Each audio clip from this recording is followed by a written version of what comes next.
TV comunitária, canal 6 da NET, transmitimos também online, tvcrio.org.br. É o Núcleo Educação e Cultura.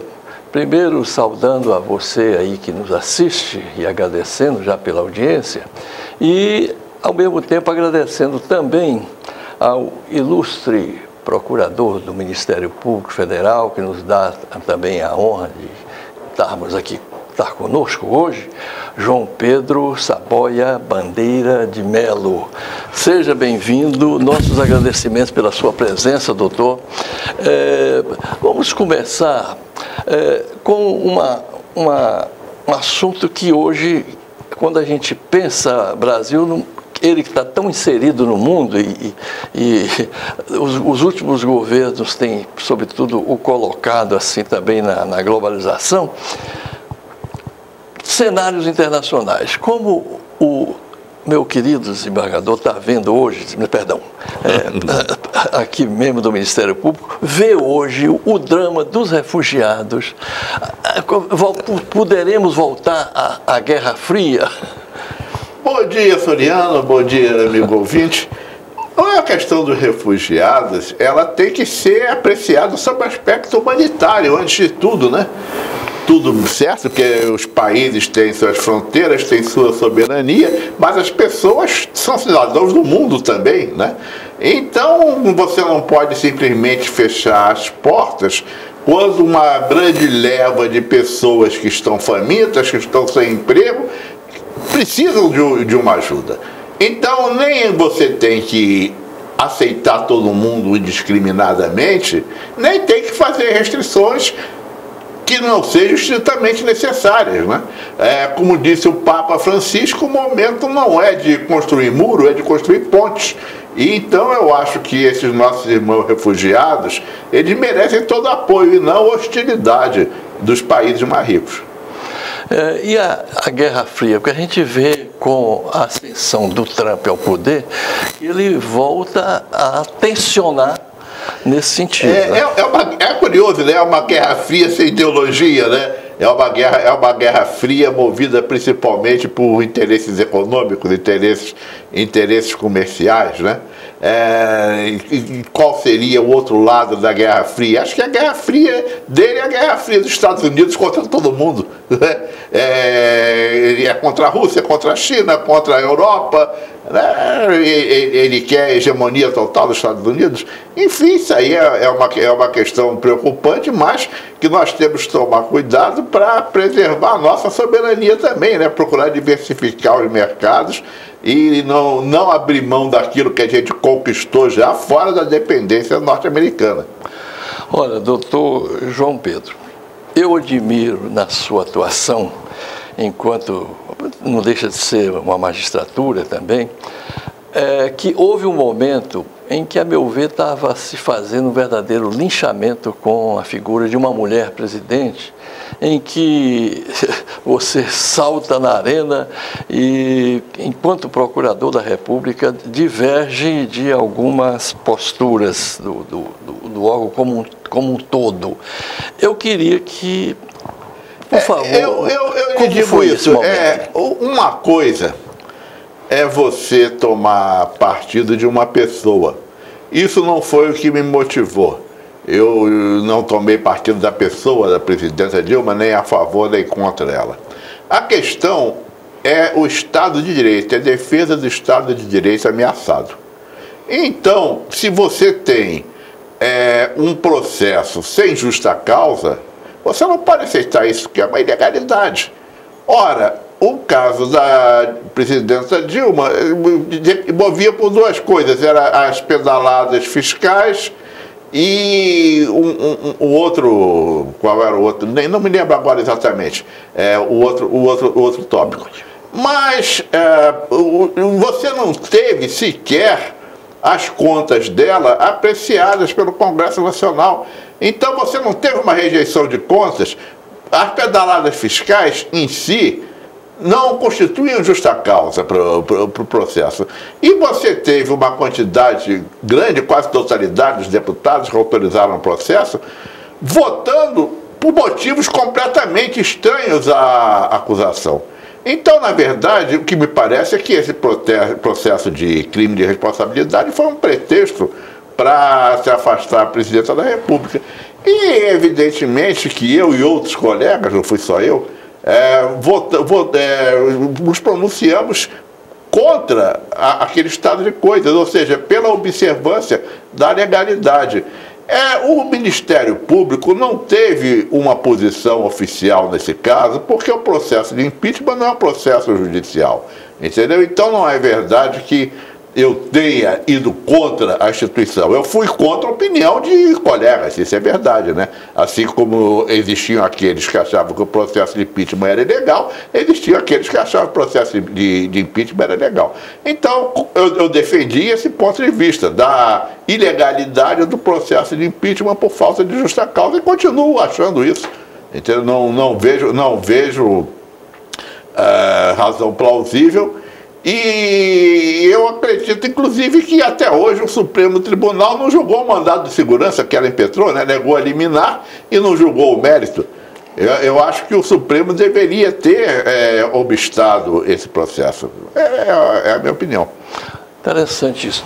Sua sensibilidade, assim, com o direito, o Estado de Direito Democrático que você cita aí, me parece que você tem também uma tese que você levanta da preocupação que temos que ter com a lei antiterror. Ah, sim, perfeito. Faça uma consideração sobre o tema. Eu fico muito preocupado com esse projeto que há na Câmara dos Deputados que pretende suprimir o parágrafo 2º do artigo 2º da lei antiterrorismo que foi promulgada justamente no governo Dilma, né? Ora, o que é isso? O terrorismo, ele é previsto como crime contra a segurança nacional desde pelo menos 1935. Todas as leis de segurança, inclusive a que está em vigor, que foi feita ainda no apagar da luz do governo Figueiredo, todas as leis de segurança previam o terrorismo como crime. Agora, para que caracterizasse o terrorismo, tinha que haver aqueles outros supostos que era do crime contra a segurança nacional, que era a finalidade política, a finalidade de mudar pela força o regime, né? Desde que não houvesse essa finalidade, o fato não poderia ser crime contra a segurança nacional e, por conseguinte, não poderia ser terrorismo. Isso aí é jurisprudência tranquila, porque diversos fatos, diversas condutas previstas na Lei de Segurança Nacional são previstas também no Código Penal Comum. Por exemplo, o homicídio, né? Se você pratica um homicídio e não é a finalidade de tomar o poder pela força ou outra análoga, não se pode enquadrar como crime contra a segurança nacional, embora a vítima seja até um político, né? Então, havia sempre esse pressuposto, só é o crime de contra a segurança se há aquela finalidade política. Quando o Brasil se preparava para fazer os Jogos Olímpicos, para fazer a Copa do Mundo, surgiu um tipo de preocupação, porque a previsão que se fazia aqui nas leis de segurança, embora fosse o propósito de tomada do poder pela força, etc., ele não contemplava outras hipóteses como xenofobia, racismo, inconformismo religioso, né? Hipóteses que podem levar a ato de terrorismo sem necessariamente implicar um projeto de tomada de poder. O sujeito que bota uma bomba numa igreja de outra religião, ele está fazendo um ato de terrorismo, mas não necessariamente ele quer tomar o poder pela força. Então, para proteger a Copa do Mundo, para proteger as Olimpíadas contra investidas principalmente estrangeiras, foi feita essa lei antiterrorismo, que deu uma abrangência maior, contemplando as hipóteses de xenofobia, de racismo, de inconformismo religioso. Mas isso aí, para não ter uma amplitude além do pretendido, se colocou no parágrafo 2º do artigo 2º uma disposição pela qual não se poderia considerar terrorismo a manifestação reivindicatória, de protesto, de movimentos sociais, para distinguir bem o que era uma coisa, o que é outra, né? Embora nessas manifestações pudesse haver excessos, pudesse haver fatos que a lei prevê como crime, mas se houvesse, as pessoas que o praticassem responderiam sim, mas responderiam pelo Código Penal, responderiam pela outra lei especial que preveja isso, não como terrorismo, né? Se aeroviários em greve ocupam o aeroporto, o terminal do aeroporto, podem estar cometendo crime contra a organização do trabalho. Mas dizer que eles são terroristas é diferente de um comando terrorista que ocupa o terminal do aeroporto e faz reféns, né? Então, havia essa distinção como há até hoje. Mas o que acontece? Surgiu um projeto de lei pretendendo justamente revogar esse parágrafo 2º. Se você revoga esse parágrafo 2º, você vai dar chance a que se considere como terrorismo e se considere como organizações terroristas movimentos sindicais, movimentos reivindicatórios, estudantes ocupando em greve uma faculdade para protestar contra a falta de verbas, vão dizer que eles são terroristas, né? A lei fala em escolas, fala em hospitais, enfermeiros, pacientes não, enfermeiros, médicos, enfim, servidores de um hospital que parem o trabalho, cruzem os braços, né? Vão dizer que eles são terroristas. Enfim, há uma dimensão muito grande que, a meu ver, é necessário barrar, né? E aí dizem, não, porque se a reivindicação é pacífica, não precisa dizer que ela é permitida. Sim, ela pode até não ser pacífica, ela pode ser até criminosa, mas não será crime de terrorismo. A questão é essa. Nós não podemos punir com exagero para não inibir a manifestação pacífica, porque, veja só, a lei prevê, pode ser coautoria, que de qualquer forma concorre para um crime e incide nas penas a ele cominadas. Então, vamos dizer que numa manifestação, com aumento do salário, alguém joga uma pedra num vidro e quebra o vidro. Aí, se tirarem o parágrafo 2º, isso aí é terrorismo. E aí vão dizer, não, mas concorreu para o crime quem organizou a manifestação. Aí quem organizou a manifestação vai ter que provar que não sabia que o sujeito ia jogar uma pedra, e esse jogar uma pedra pode ser até um agente provocador, entendeu? Então esse tipo de coisa tem que ser barrado, tem que ser evitado. Eu acho que é importante prestar atenção nisso, para que não se criminalize os movimentos sociais, não se criminalize os movimentos sindicais, como terrorismo. Claro que quem, a pretexto de reivindicar, extrapola os limites da lei, responde por isso, né? Mas responde na medida do seu excesso e não além dele. Nada desproporcional. Nada desproporcional. Olha, eu não resisto quando você falou de escolas. Vamos pensar agora, outubro, novembro de 2018, em que alguns juízes, e foram em 17 estados, proibiu que professores dessem aula sobre o que é o fascismo, o que é o nazismo, e, aliás, que recebeu por parte do Supremo Tribunal Federal, né, a reprovação. Um pouquinho... Isso aí teve a posição oficial do Ministério Público, através da Procuradora-Geral, a doutora Raquel Dodge, que foi quem teve a iniciativa de propor a ação de descumprimento de preceito fundamental, que foi imediatamente acolhida pelo Supremo Tribunal, primeiro através de liminar, depois do julgamento definitivo, né? Então, evidentemente, o que houve ali foi de respeito à autonomia universitária, de respeito à liberdade de expressão, né? A universidade, ela pode até ser uma universidade pública, mas ela é necessariamente um centro de discussão de ideias, né? Você querer dizer que uma faixa que diz antifascista pendurada por alunos numa universidade implica em propaganda a favor ou contra um dos candidatos, é um exagero, né? Você vai querer proibir os estudantes de se manifestarem, vai querer que o estudante se comporte como o quê? Como frades que fizeram voto de silêncio em um convento? Não pode, né? Então o Supremo fez muito bem em garantir a autonomia universitária, em garantir a liberdade de expressão, e o Ministério Público Federal cumpriu o seu dever, que é o de guardião da Constituição de 88. Foi um momento muito importante aquele, inclusive.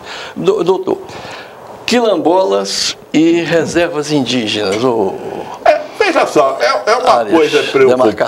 É uma coisa preocupante essa tendência que está aflorando agora de não se fazer mais demarcação de terras, né?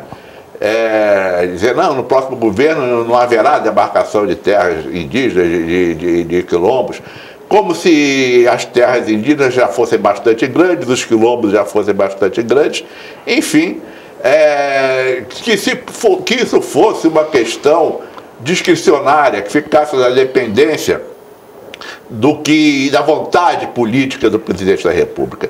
Não é assim. Não é assim, porque nós temos uma Constituição. E a Constituição, ela diz claramente que, quanto aos índios, que os direitos deles sobre as terras que ocupam, que são direitos de posse, direitos de usufruto, né? Eles são direitos originários. Eles não são dados pelo Estado. Né? Não é o governo que cria o direito. A demarcação apenas protege o direito. A demarcação, ela tem um caráter de declaração de limites geográficos. Mas aquela terra pertence ao índio. O uso da terra, né? O usufruto da riqueza, pertence ao índio. Quer esteja demarcado, quer não esteja demarcado. Então, o governo não pode simplesmente dizer, eu não vou demarcar. Como é que ele não vai demarcar? A demarcação começa por um processo administrativo. Então, se for dada entrada num pedido de demarcação e o órgão disser, não, nós não vamos demarcar porque o presidente não quer que demarque, então, isso aí pode gerar um mandado de segurança. Pode gerar uma ação de descumprimento de preceito fundamental, porque se a Constituição diz que a terra é dos índios, que compete à União demarcada, está lá escrito, então está descumprindo o preceito fundamental, porque a demarcação de terras, ela tem relação com o direito à vida, que é garantido no artigo 5º da Constituição.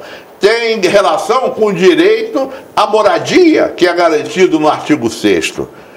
Pelo menos as garantias individuais do artigo 5º são direitos fundamentais. Eu entendo que as do artigo 6º também, direitos sociais, são direitos fundamentais. Mas ainda que não fosse, a simples proteção ao direito à vida faz com que a União Federal ela tenha a obrigação de demarcar. Então, nós não podemos aceitar que isso aí seja uma decisão política, fazer ou não fazer. Da mesma maneira, os quilombos, né? A Constituição também diz que os quilombolas que habitem aquelas terras, eles têm direito ao reconhecimento. Então, se o presidente vai respeitar a Constituição, como ele diz que vai respeitar, ele não pode dizer, eu vou respeitar a Constituição nisso e naquilo, e no que diz respeito a quilombola e no que diz respeito a índio, eu não vou respeitar. Não. Ou se respeita a Constituição integralmente ou não. E eu acho que a grande preocupação da consciência jurídica nacional, atualmente, deve ser preservar os princípios, preservar o ideal da Constituição de 88. Né? Esse é o fundamental, porque existem vozes que querem ignorar a Constituição, que querem descaracterizar a Constituição. Ora, a Constituição que nós temos é a Constituição da Nova República. A Nova República não pode acabar. A Nova República não se encerra numa eleição onde ganhou o candidato A, onde ganhou o candidato B. Foi uma mudança de regime. E nós temos que assegurar que esse regime continue. Então, aquilo que a Constituição garante é aquilo que tem que ser defendido. Eu acho isso prioritário sobre qualquer opinião política que se tenha sobre o tema A ou sobre o tema B. Antes de mais nada, a gente tem que ver o que a Constituição diz a respeito entendeu? E vamos lutar para manter essa garantia. É essa a questão. Mas, doutor, até para clarear mais aqui e beber um pouco na sua fonte, não só a Constituição, como o Brasil é signatário da Declaração Universal dos Direitos Humanos, que diz tudo isso, né, que está na Constituição. Claro. Então, uma pergunta que eu estou curioso de ouvir sua opinião. A ONU, quer dizer, a OEA teria, e a ONU também, teria colocado para o governo brasileiro que o Lula, sendo candidato, ele já o era antes de ser decretada a prisão dele pelo quarto, né, o direito dele, inclusive, de ir votar, como foi assegurado ao Azeredo, e nada disso foi cumprido. E teria sido dito por alguns ministros do Supremo Tribunal que nós não devemos obediência ao OEA, ou à ONU. Como é isso? Aí acho que a questão não foi colocada, não foi exatamente essa, não. A Constituição diz que os tratados, convenções internacionais, uma vez ratificados pelo Congresso, eles valem como emenda constitucional. Então, eles têm força de preceito constitucional. A questão, não é, sem entrar no mérito, se o presidente Lula deveria ou não concorrer, então, para mim ter a questão da ONU, né? Ou da OEA, foi da ONU? Foi da ONU. Foi da ONU. O que o Supremo entendeu é que não tinha sido uma decisão da ONU, que foi uma decisão de um órgão técnico da ONU de caráter consultivo. Então, que por isso aquela decisão não obrigaria o Brasil a segui-la, né? Teria um caráter de parecer e não de uma ordem internacional. E manteve a prisão. Se a prisão é certa, se não é certa, isso aí é outra conversa. Eu particularmente entendo, e peço todas as vezes ao Supremo, que o Supremo errou, e também nisso eu discordo da orientação oficial do órgão que eu pertenço, que ele errou ao admitir a prisão após condenação em segunda instância, sem que esgotassem os recursos, porque a Constituição diz que até o trânsito em julgado se presume a inocência. Então, se não há uma prisão provisória, uma prisão de caráter preventivo, como não havia, né, que é a prisão processual, que não implica em juízo contra a inocência ou culpa, então, se não havia isso, a pessoa tinha o direito de responder em liberdade. De repente, por maioria de um voto, o Supremo muda este entendimento. Mas muda esse entendimento sem fazer autocrítica, sem dizer, olha, a gente vai mudar porque aquilo que a gente entendia até agora estava errado por causa disso, disso e disso e disso. Não. Entendeu? Eu não vi nenhum dos ministros que antes votava dizendo que não havia execução provisória em processo penal dizer que estava errado por causa disso ou daquilo. O que apresentaram foram razões de ordem política, razões de ordem utilitária. Porque o processo demora muito por causa disso, daquilo. Mas ninguém apresentou um raciocínio frente à lei. Ora, eu aprendi na faculdade, eu acredito nisso, que é impossível haver duas interpretações antagônicas corretas para uma mesma lei. Se há duas interpretações, uma delas está certa, uma delas está errada. Então você não pode relativizar a lei e dizer não é uma questão de interpretação. Não, a lei só admite uma interpretação correta. Se você tinha uma opinião e mudou, isso aí é direito seu. Agora tem que dar os fundamentos, tem que dizer por que estava errado, né? E até hoje o Supremo não disse por que o entendimento que ele vinha adotando estava errado. E agora, ao que tudo indica, essa maioria já mudou, né?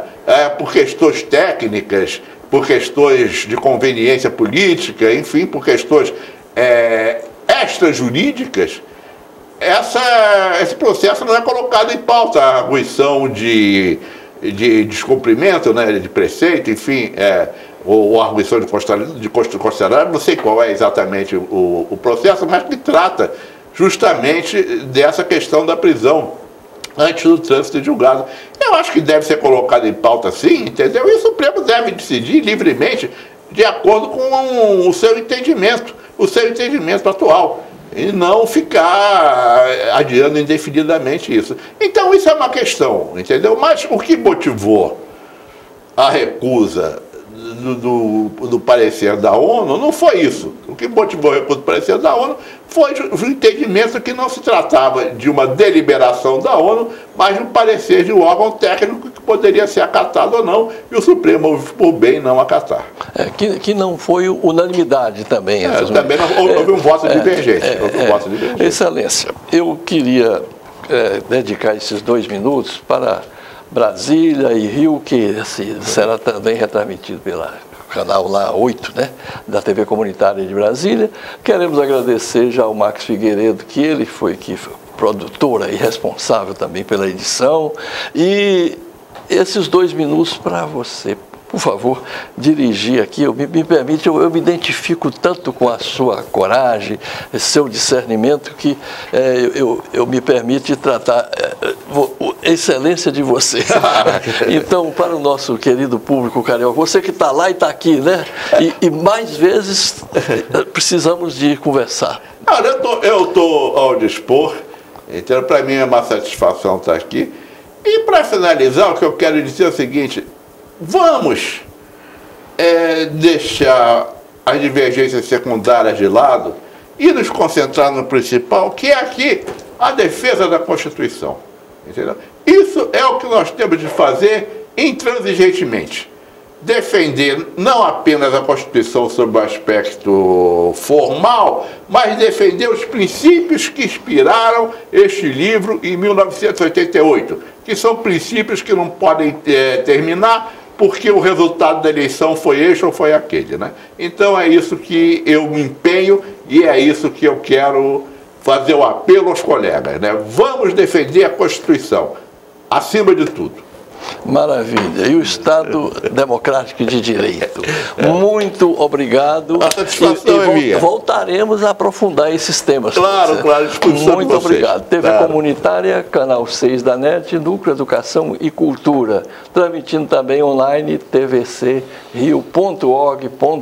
Obrigado a você pela audiência. Muito obrigado.